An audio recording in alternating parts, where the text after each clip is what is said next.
What's going on, YouTube? It's your girl Sha, and welcome back to the Shaa'Vaee Show. So today I am back with another review of Tyler Perry's The Oval. This time I'm going to combine season 1 episode 4 and episode 5 together. So without further ado, ladies and gentlemen, let's get right into it. First and foremost, Callie is still missing, Ruth is dead, and Barry is a suspect in Ruth's murder. Okay, so here's the facts that we have, okay? So now, Barry and Nancy initially go down to the station to find out if the police have any information on Callie's kidnapping, okay? Where she could be, where she possibly could be, if they are able to get her back, do they think she's still alive, okay? So there they learn that Ruth was murdered, okay? So Barry goes to the morgue to identify the body, and it is in fact Ruth. So now, the detective that is on this case has questions for Barry, because obviously Barry has some sort of motive to want to harm Ruth if he wanted to. So the detective is asking Barry and Nancy where they were between the hours that Ruth was murdered. So Barry says that he was home, which was a lie. Ruth says she was home, but she was asleep, but she knows for a fact Barry was there. So Barry is lying, because within the time frame that Ruth was murdered, Barry went to his cousin Picky to get a weapon from him to go find the Rakadushi cult. Picky gave Barry a false address. So do we know if Barry ever came in contact with the Rakadushi cult? He says no. We haven't seen it. So as far as we know, Barry didn't do it, okay? Now, another fact in this case is that the weapon of choice that was used against Ruth, or that was used on Ruth, is not the same weapon that Barry has. But here's the gag to that. So now, remember the first episode when the Rakadushi cult came into Nancy's house and they took Callie? Remember when Nancy went to the kitchen and got a knife, but then someone from the cult took it out of her hand and then they took Callie and left? So the weapon of choice, as we know, used in Ruth's case was a knife. Nancy gets home from the police station and she's in her kitchen and she realizes that one of her knives is missing. So now, regardless if it was a Rakadushi cult or not, because police will most likely, if they do have the weapon, if they can match that weapon to Nancy, Richard, and Barry's home, then Barry is going to look like he is the #1 suspect in this case, regardless of what, okay? So now, on top of that, y'all already know all of this other stuff is going on with Barry. So far, he is a suspect in Ruth's case. He's a suspect in this Gail case that she's accusing him of that we know he didn't do. And now he's a suspect in another case, okay? So Richard gets fired and Hunter ends up firing him because Hunter finds out that it was Barry who was at the house. Gail accuses him of touching her, so he's like, Richard, you have to go. I don't even know why your son was here in the first place, okay? So now, Victoria forces Gail to confess to Hunter that she's lying about this whole, all these accusations that she's making against Barry. So now Hunter and Victoria are trying to figure out how they can get Richard his job back because, #1, too many of the White House staff have said so many positive things about him. And then 2, it's like, we don't want this coming out in the press because this could just be really bad. Although they are the first family and they can, finagle and, tamper with evidence so that this doesn't come out. So now, Richard is in the security office and he goes to meet up with his friend Sam. So Sam is a Secret Service agent. He's also Barry's godfather. So Richard goes to tell Sam that he's been fired. And while he's in the security office, where there's like lots of surveillance videos of, the different things that are taking place in the White House at that moment, they are also watching like the news station. And on the station, on the news at that time, is the woman who Richard saw outside of the area where he found Barry after the weapon that Barry had goes off, okay?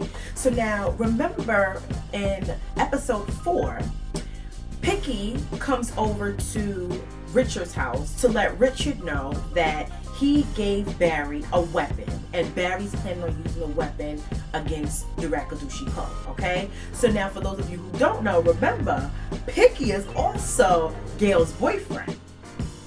But Picky doesn't know that Gail accused Barry of touching her, and Barry doesn't know that Picky is dating Gail. So it gets real funny in this situation, okay? So remember, Richard goes to the address that Picky gave Barry, and he finds Barry there, and Barry's in his car. So Richard goes there, obviously, to convince Barry not to do anything stupid, and they end up, like, fighting over the weapon. Richard's trying to take the weapon from Barry. Barry's still trying to hold on to the weapon, okay? Next thing we know, it goes off. Barry and Richard are not hit, but there is a hole in Barry's car door, okay? So now Richard's like, you know what, Barry, you just got to get out of here. It's broad daylight. This is not, this is not cool for us. This is kind of suspect. So you got to go home, get yourself together, and let your mother see you like that. And, I'll meet you there. So as Richard gets out of Barry's car to walk back to his car so he can leave, a woman runs out of her apartment or her house, and she's screaming, oh my God, he's shot. So Richard just gets in his car, he speeds off. So when he's in the security office and he sees the news and he sees the same woman, she is saying that a stray bullet went into her house and it ended up hitting an adult male and killing him. Okay? So now we got 3 cases on our hand. We got the case against Ruth and Barry, the case against Gail and Barry, and now possibly the case against Richard and Barry for this stray bullet that went into this woman's house and killed this innocent man who was sleeping, okay? So it's a lot going on right now. So because Sam and Richard are close friends, Sam's like, you know what, Richard, I'm going to try to get you your job back. Now, Richard does not tell Sam about what just happened with this whole straight bullet thing, okay? So this is still kind of under the radar. Not even Barry knows about it. Only Richard is aware of the fact that it might have been him and Barry who have done this, okay? So now, Bobby and Kyle, they are in cahoots with this whole Lily and Don situation, right? So I'm not sure exactly what their relationship is. I don't know the connection between them. They could have possibly been in the military together. I don't know. What I do know is that this whole thing was set up. It was orchestrated. And it seems like Kyle is the one who is navigating this bus, okay? This bus down the wrong road. So when Bobby is in Secret Service custody and he's being interrogated, Kyle comes in, or whatever the case is. He turns the camera off that's in the interrogation room. He ends up uncuffing Bobby and lets him go free, okay? So now, before he does that, he asks Bobby, like, what happened? Did you have sex with Lily, or whatever the case is? And Bobby's like, no. So now, fast forward to episode 5, we see that Bobby is laying up in Kyle's bed. Kyle's not in the bed with him. It looks like it might be like a guest room. But Bobby's laying up in the bed, and Kyle is kind of, making sure that Bobby gets better. And at this point, he's agitated because he's like, I need you to get better so you could leave because you just kind of messed everything up. And I need to know what happened. Did you or did you not have sex with her? And he keeps asking this question, and Bobby is still denying it. So now my thing is, okay, what was the plan? So remember how before I was saying that I thought that Don and Kyle might be a thing? Come to find out, it looks like Kyle is checking for Don, but Don is not checking for Kyle, okay? So my thought is, Kyle planned this whole Bobby and Lily meeting thing to kind of throw Lily off track, catch her in the wrong so that her and Don could break up in hopes of Kyle and Don being a thing. I don't know. I don't know if Don maybe has done something to Kyle in the past and Kyle is trying to get back to him. I don't know what's going on because it's still kind of confusing what their relationship is. But it seems like Bobby and Kyle are in cahoots with this whole thing. And Bobby is just like, I don't even know why you got me involved. If you really wanted to get at Don, why don't you go at this direct source? Why are you going through Lily? So I don't know what's going on. it's going to be revealed throughout the season, so I guess we're going to see what happens with that. But that's where Bobby is, and that's where Kyle is with this whole him being very obsessed with Don. Like, he is checking for Don, for real. And Don is like, I don't even want no parts of you. Don gets him reassigned and everything. So we're going to see what happens. So now Don goes to the Oval Office, and this is the first day that Hunter is, acting president. And this is also the night after, or the day after, Denise was over in the Oval Office and Hunter and her were getting a freak on while Hunter's wife and kids are, down the hallway. Okay, so Don comes in and he's going through, the schedule of what him and Hunter need to do today, things they need to talk about. And it seems like Hunter is just not interested in being president at this point. In fact, he says, you know what, I don't even want to talk about this, let's go, I want to go golfing. And Don's like, I don't think it's a good idea, okay? So now, when Victoria says that, she really got Hunter into this White House, now I'm starting to understand what she is saying. At first, I was just taking her words lightly, just kind of thinking of it as, okay, Hunter put in the work to become president, but Victoria was the one who molded him to be the person he is today. Now I'm starting to think that no, when she says that she got him into the White House, she's dead serious, got him into the White House, and it's mainly for her gain. And obviously she probably wouldn't have been elected into the White House because she's black and she's a woman. So I guess she used Hunter as a pawn to get, the kind of power that she wants, and it worked. But the problem is that Hunter looks like he's not going to fulfill his duties, and other people will probably have to do his work for him. So anyway, Hunter just starts bragging to Don about how he and Denise were in the Oval Office and all the crazy kinky stuff that she does to him and all this other stuff. And Don's just like, sir, I think it's kind of inappropriate that we're talking about this right now, and we should be on schedule with things. And Don lets Hunter know that Victoria and Lily are going shopping. And Hunter's like, going shopping? What do you mean they're going shopping? And I guess they're going to a place that's kind of in the hood or whatever the case is. So Hunter, the way he feels about Victoria is that they just don't like each other. Let's just put it that way.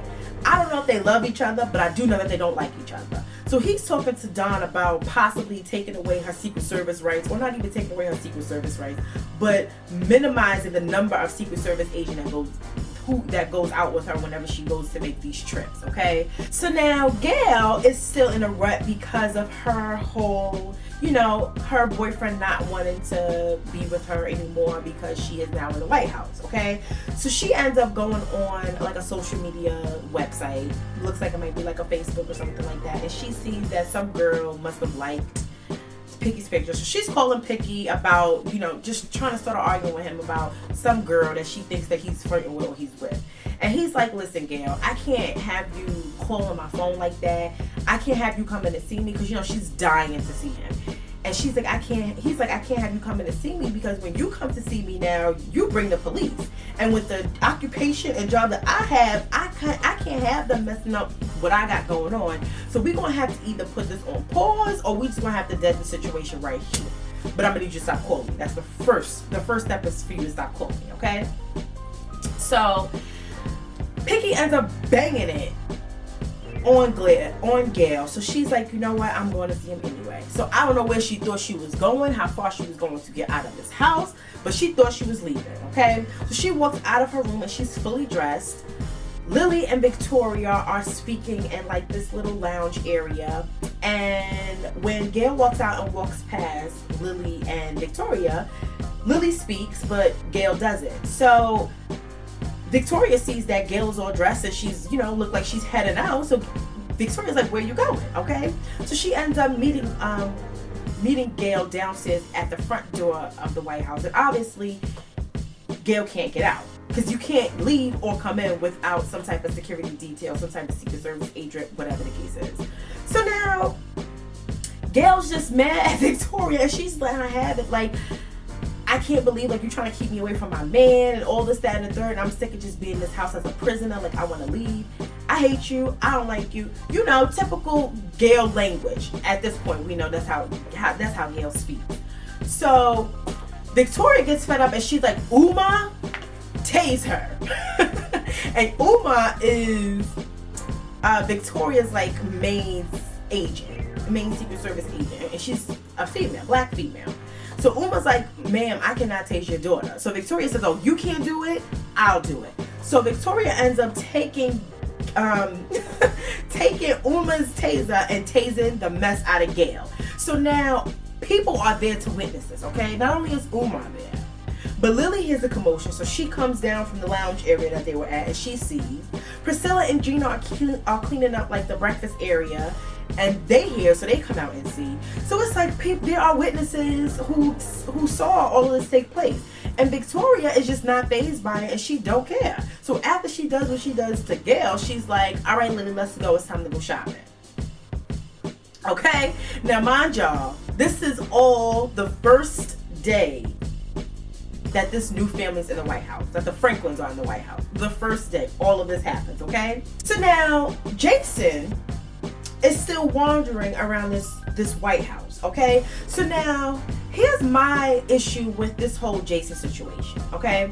So when Victoria, Hunter, Gail, and Jason moved into the White House, Victoria had a list of do nots for Gail.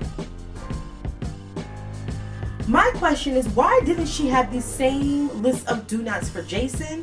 Because it seems like Jason has an even bigger problem than Gail, okay? So in episode 4, when the Franklins are sitting at the breakfast table for the first time, Victoria and Hunter tell Jason that they don't want him wandering and exploring around the house. So I was confused at first as to what do y'all mean by wandering and exploring around this house? So come to find out, Jason likes to get butt naked and walk around the house. Period. And he usually does it to taunt women. So he did it to Gina in episode 4, and then he did it to Lily when she was waiting for Victoria in episode 5. So my thing is, why is there no rules and regulations for Jason? Because he's a creep, okay? Not to mention, Priscilla and Sam were having a conversation because Priscilla was bringing Sam up to speed with the fiasco that went down at the main entrance of the White House when Victoria tased Gail. Okay, so now Priscilla and Sam are husband and wife, I believe. If they're not husband and wife, they're definitely dating. So she bringing him up to speed with what's going on, and she's just like, you know what, Sam, these kids are crazy. This whole family is crazy. And in the middle of her talking to Sam about that, as they get ready to part ways, Jason approaches them and he's asking them like, oh, is this like the side of the house where the staff lives? Then he asks them, where do the full-time maid residents live? Okay, so Priscilla lies to him and says, oh, it's a co-ed dorm with the butlers and the maids. And she only says that because she has a feeling that Jason is just up to no good, okay? So now, being that Jason is this kind of wanderer or explorer, as Hunter and Victoria like to describe him as, why don't y'all have any restrictions when it comes to him? I feel like he needs to have an agent outside of his door 24/7, okay? I feel like he needs to be monitored. Gail, on the other hand, yeah, she got some issues, but it can't be a double standard when it comes to stuff like this. And I get it. Parents are very overprotective when it comes to their daughter just because we have the privilege of giving life. And in some situations, parents don't want their children to procreate so soon in their lives, so they try to put up a lot of restrictions so that they can attempt to prevent their child from becoming a teen mom or a teen dad. And I feel like that's kind of where the list that Victoria gave to the White House on Gail's behalf, I feel like that's where a lot of that comes from, because she just seems like she's very fast. And I'm not going to say that she doesn't appear to be fast, because she does. She wants some y'all know what, and she wants it now, okay? That's how Barry got roped into this whole thing. So yeah, she a little freaky, and so is Jason. But if you're going to have restrictions on Gail, Jason needs the same kind of treatment, because Jason's going to end up in prison for touching somebody or it's going to escalate. If he don't end up in prison, somebody's going to wind up killing him for trying to touch them, okay? So anyway, let's get to the meat of what happened this episode. So y'all, so when Victoria tells Lily they're going shopping, Oh, they were going shopping, okay? So y'all know how Hunter has Denise feeling like she is just like second to the first lady, because he has Secret Service agents escorting her to the White House, escorting her back home, you know. So Denise is at her shop and she sees like a lot of police cars drive past, and then a limo pulls up. So she gets a mirror out and starts primpering, fixing her makeup, because she's like, I know this can't be nobody else but Hunter. Like, he is really shutting it down for me. Like, okay. Secret Service agents walk in and they like, ma'am, I need you to move back. So she's like, okay, cool. So she's thinking, you know, everything's so sweet and cute. Veronica pops up. Lily pops up. Okay, they walk into the store. So now Denise got this little boutique store, okay? Denise is like, oh wow, it's the first lady. Like, she looks so nervous, so scared. But I'm like, you was not saying that the night before when you was in her house sleeping with her man. Excuse me, not her man, with her husband, okay? So long story short, y'all, Denise ends up getting her behind whooped. When I tell y'all Victoria dragged this girl, she dragged her. Now, Victoria, on the other hand, when she says she's going to do something, I'm really starting to believe that she is a woman of her word, okay? I just knew she wasn't going to let this fly, but I didn't know that it was going to play out like this. She popped up. She did the most boss thing, like, popped up at the girl's place of business. Had Secret Service escort everybody else that was shopping out of the store. Secret Service stood outside of the dressing room where Victoria was whooping Denise's behind and let them square off until Victoria came out and was like, all right, it's time to go. I was like, you know what, Victoria, I'm not mad at you. And you know what? A part of me kind of felt bad for Denise a little bit, because I was like, all right, Victoria, you ain't have to beat her down like that. But then I just started replaying how Denise was so comfortable coming into the Oval Office, taking off her clothes and sleeping with somebody's husband. Like, granted, this is all Hunter's fault, because Hunter should be in the room, because Hunter, you have a wife, okay? You should know right from wrong. But Denise, you too. You getting it too. And just like Hunter got it, Denise got it as well, okay? That's why I like Victoria, because both of them got it. Denise got a little bit worse, but you know, so I was like, oh my God, Victoria is out here not playing no kind of games, okay? So y'all, that's pretty much what happened in this episode. It's getting so good. Tyler, keep it coming, keep it coming, keep it coming. The storylines are crazy. And if y'all watch like the haves or the have-nots or any other Tyler Perry shows, y'all know one thing Tyler Perry likes to do is intertwine like the characters. So every character that we are introduced to in the show, it's going to be some sort of triangle or connection that they have with another character that we're not going to see coming, okay? Like this whole Picky and Gail dating, but Picky also being Barry's cousin. Like, what are the odds? So if you haven't already done so, be sure to give me a thumbs up. Comment below and let me know, do you think Victoria went way too far with Denise? Let me know your thoughts. I like to have conversations like this because I like to see other people's perspectives. And I'm sure majority of y'all are going to say, no, she was right. Be sure to also subscribe, tell a friend to tell a friend to join us on my review channel. And I will be back again next time. Thank you for rocking with your girl.